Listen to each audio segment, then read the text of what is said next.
je remercie particulièrement l'association des étudiants et élèves de Tasset.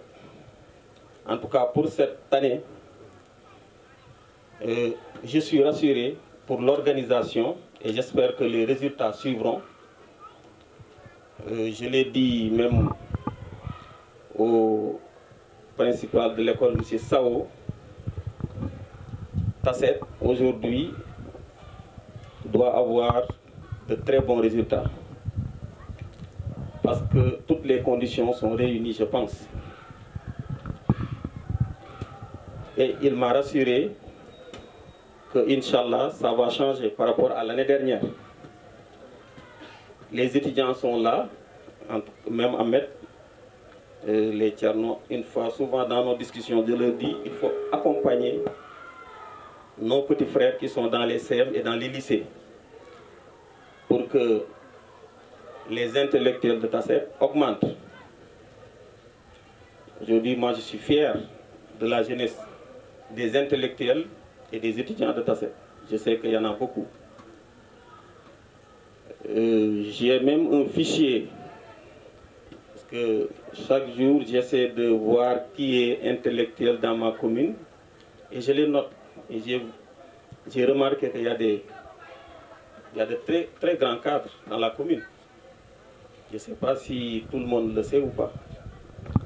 Il y a des médecins, il y a des magistrats, des avocats,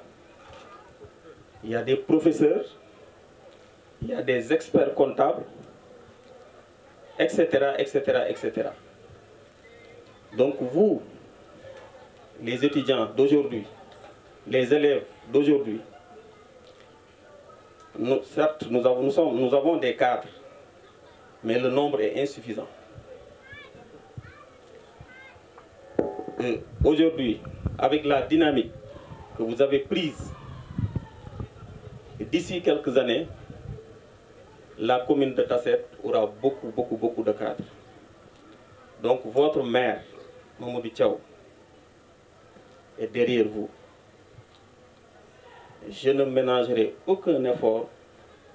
pour accompagner les élèves et étudiants de Tasset. Ce que je suis en train de faire, ce que j'ai commencé cette année, c'est un début. Ce n'est qu'un début. Et on compte chaque année faire mieux. Quand je dis mieux, il faut que nous, en tout cas nous dansons, ou comment on le dit, que nous soyons ensemble, qu'on se comprenne, et que vous sachiez que vous avez votre mère, mais vous avez un grand frère. Je suis jeune comme vous. On a la chance aujourd'hui d'avoir une équipe jeune. Le maire est jeune, son équipe est jeune. Donc, Inch'Allah, chers élèves et étudiants, je vous accompagnerai. Je ne ménagerai aucun effort pour que les jeunes intellectuels, élèves, étudiants de Tasset soient parmi les meilleurs dans ce pays. Et je pense que ce sera ainsi, Inch'Allah. Parce que vous êtes très motivés. J'ai vu que vous êtes très motivés. Je vous reçois pratiquement chaque mois au PNDL. J'ai vu votre engagement. Je vais citer même quelques noms. Je cite Tamsir, Mbaye, le PSS, les Amazones, Gour. Souvent on échange par rapport, en tout cas, à tout ce qui tourne autour des élèves et étudiants de Tasset. Donc, je vous remercie de m'avoir choisi comme parrain. Je vous félicite, je vous encourage et vous dire que votre mère est et sera avec vous, Inch'Allah. Vraiment, je remercie particulièrement toute l'équipe de Ahmed, surtout le bureau, qui fait un excellent travail. Donc, je vais vous laisser, mais sachez que c'est comme si j'avais passé toute la journée avec vous. Parce que je vais laisser Abdou Ndongo, en tout cas, continuer tout ce que je devais faire. Donc, je vous remercie et on se donne rendez-vous, Inch'Allah, l'année prochaine. Et je crois que l'année prochaine sera meilleure que cette année. Et ainsi de suite, ainsi de suite, ainsi de suite. Donc, je remercie tout le monde. Merci, merci et bonne continuation. Nous commençons du centre, maire bi, par une manifestation, bi, M. Mamadou Thiaw, defar na ko, yàgg ko tamit am couleur ak suñu amical bi. Donc, tey ñu daje ngir donc fêter li nga xam ne mooy mën a tuddee 48 heures de la Met. Donc, ñuy dalal ñëpp ci dëkk bi. ci beral tamit loxo nga xam ne mooy Mamadou Thiaw donc nekk parrain manifestation bi nekk maire bi donc vraiment ci soutien bi nga xam ne aussi tey je pense que étudiants yëpp am nañ ci mbégte ndax li nga xam ne soxla nañ ko ci université bi taxaw na ci taxawaay boo xam ne am na solo wax dëgg yàlla tamit xat-xat yi mu nekk yëpp tax donc jafe woon na xëy na pour suñu journée bi mu nekk parrain bi waaye terewul donc def na sacrifice yi ba nangu ñu parrainage bi donc fi ma terminé aussi mooy donc teral cant aussi ñi nga xam ne ñooy ancien amical bi donc les anciens présidents ak anciens membres yi vraiment ci seen soutien nga xam ne dañuy donc jàppale suñu toll di véritablement aar lépp loo xam ne nii mooy suñu intérêt maanaam li nga xam ne nii maanaam moom la ñuy soxla pour fa ñuy nekk donc lépp loo xam ne war nañ koo def ci commune bi te amical bi war koo kii donc ma leen dara cant bu baax a baax véritablement donc journée bi tamit comme ni ma koy waxee aussi am na étudiants yu bari amical yoo xam ne bu ñu def seeni journée et bien dañuy dem Dakar au niveau de l'université defee ko foofu mais ñun dañu donc dañoo gën a daal ñu ñëw au niveau de Tassette comme amical dafa am ay élèves am ay étudiants ñëw ci suñu wetu ay papa ak suñu yaay jege leen véritablement partager ak ñoom li nga xam ne moom lañ bëgg a def. journée bi nag véritablement 48 heures yi riche na parce que initié nañ démb avec match de football véritablement élèves yi ak professeurs yi contre les étudiants. Après loolu aussi ñu def débat boo xam ne véritablement jàpp naa ni journée bi sax li ma gën a marqué ci la bokk débat bi ñu defoon démb c'était très intéressant tamit véritablement étudiants yi wax ci conditions yi nga xam ne moom la ñuy nekkee Dakar donc ak internet yi ni muy manifesté woo maanaam ci njàngum xale yi donc tey jii ñu nekk ci jour cérémonie officielle bi véritablement def ay génial may remercier di sant au passage donc CM Mbousna ak CM Tassette véritablement seen mobilisation ñu ñëw participer ci génial bi donc je pense que la doon yokk ci loolu.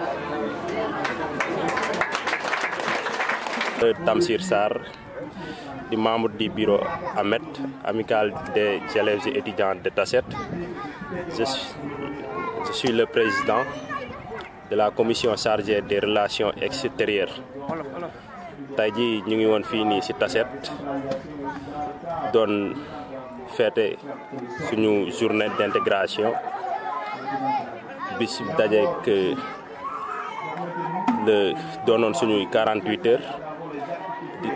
coïncider ak le 29 ak le 30 avril 2017 foog naa ni fête bi neex na trop parce que liñ ci doon séntu muy réussite bi am na te foog naa ni loolu noonu lañ ci doon séntu depuis le début te tey jii képp ku fi teew gis na ni réussite boobu am na à 100%. xëy na nag metti woon na trop mais avec l'appui mën naa ni de notre maire bi nga xam ni mësta menacer aucun effort mësta mën naa ni menacer aucun effort pour le bien-être des étudiants. waaw ki nga xam moom mooy Mamadou Thiaw nekk maire Tassette di secrétaire exécutif PNDL mu doonoon aussi parrain bés bi foog naa ni aussi tey journée bi bu réussir mën naa ni moo si dugal loxoom parce que tey li waroon a dem si journée bi yëpp moo ko jël en charge muy caravane muy t-shirt muy togg muy bâche muy chaise lépp il a pris en charge kon kooku tey war nañ ko delloo njukkal xëy na peut-être tout première fois ñuy taxaw ay étudiants di ko remercier foog naa ne lii du lu bees parce que tamit yàgg na ko def xëy na da ko beesalaat parce que defoon na ko defati ko fi parce que ren aussi fa mu njëkk a commencé gis nañ muy jël valeur 3 millions jox ko étudiants yi mu doon subvention boo xamante ni amicale bi mësu ko am c'est une première pour cette année ci mu jël ko mais tamit taxul muy am si loolu parce que tamit mu ngi jàppale étudiants yi si bépp côté social bi côté inscription lépp daf siy dugal loxoom ba tey étudiant Tassette yi fa ñu nekk sa Dakar amul ñu benn coono boo xamante ni dañ ko fay sentir parce que bu dee logement jox na leen bu dee seen restauration aussi moom moo ko jël en charge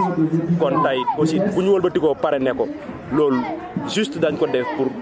delloo ko njukkal parce que jàpp nañ ni loolu mooy li war xëy na tey du ma ni man maa koy gërëm bu may wax damay wax ci turu étudiant Tassette yi ñun ñëpp ñoo mànkoo di ko gërëm parce que lii nii da ko mérité parce que tey li Wolof di wax ku def lu rëy am lu rëy foog naa ni tey képp ku teew fii nii tey ci journée bi xam ni journée bu mu mel nii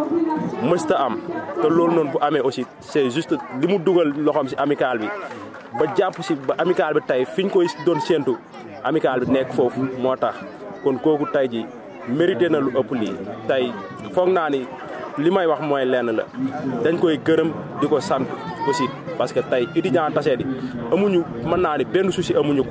tey jii amuñu loo xamante ni tey dañ koy dund lu metti parce que tey aussi koo xamante ni sa wàllu lekk sa wàllu dëkkin lépp moom moo la ko jëlal en charge pour man sa Dakar ba nga nekk pour man kooku desee lu la dara kon kooku noonu tey war nañ feet yu mel nii bu amee ñu taxaw remercier ko ba population bi xam ni kat kii nii seen doom yi mu ngi leen di jàppale bu baax parce que tey aussi loolu noonu xëy na mënoon na ko si bañ a fekk mais dafa comprendre tey jii ay étudiants lañ bien vrai mais tey nous sommes des frères tey ay rakam lañu mën naa ni tey ñun noonu la ñu jàppe tey parce que tey dañ koy woo heure bu nekk dañ koy woo xam nga heure bu nekk dañ koy seeti mësta refuser loolu ak lu mu xat-xat day toog wax ak ñun di discuter ak ñun kon tey aussi baax na loolu noonu ñu xamal ko ñi nga xam ñoom ñoo fi dëkk tey li may wax daal mooy que ni ñun ñu ngi koy gërëm di ko sant aussi ba lim doon def ci amicale bi mu gën ci jàpp parce que tey amicale bi aussi tey bu ñu mobiliser woo taxaw niit aussi foog naa ni doole bi am aussi moom moo ko lépp moom moo ko waral tey xam naa ni aussi bu fekkoon amicale bi tey amuñu moyens yi ci war dina metti ñu organiser lu toll nii Tassette te lii nii bu amee moom moo ci dugal loxo bu baax kon ñu ngi koy gërëm di ko sant ñu ngi koy gërëm fa gërëm commencé ba fa mu yam ñu ngi koy sant ak équipe bi nga xam moom la àndal équipe municipale bi ñëpp bàyyiwuñu kenn je pense que ni ñu foofu tey xëy na sama xol moo fees xëy na peut-être parce que tey ku teew fii ci journée bi xam ne tey journée bu mel nii mësuñu ko organiser Tassette parce que tey yàgg nañ ci organiser ay journée mais da nga daan ñëw peut-être ay fukki étudiants ñoo fi nekk élèves yi daaw ñu daan ñëw mais tey boo ñëwee muy élèves Mbousnakh muy élèves yi nga xam ñoo dëkk ci village yi gën a reculé ñoom ñëpp a mobilisé wu ñëw pour lan pour xam ni tey amicale bi tey ñoom ñëpp ci lañ bokk te foog naa ni loolu bu demee ba am aussi c'est parce que tey am nañ koo xamante ni mu ngi jàppale amicale bi dugal na ci amicale bi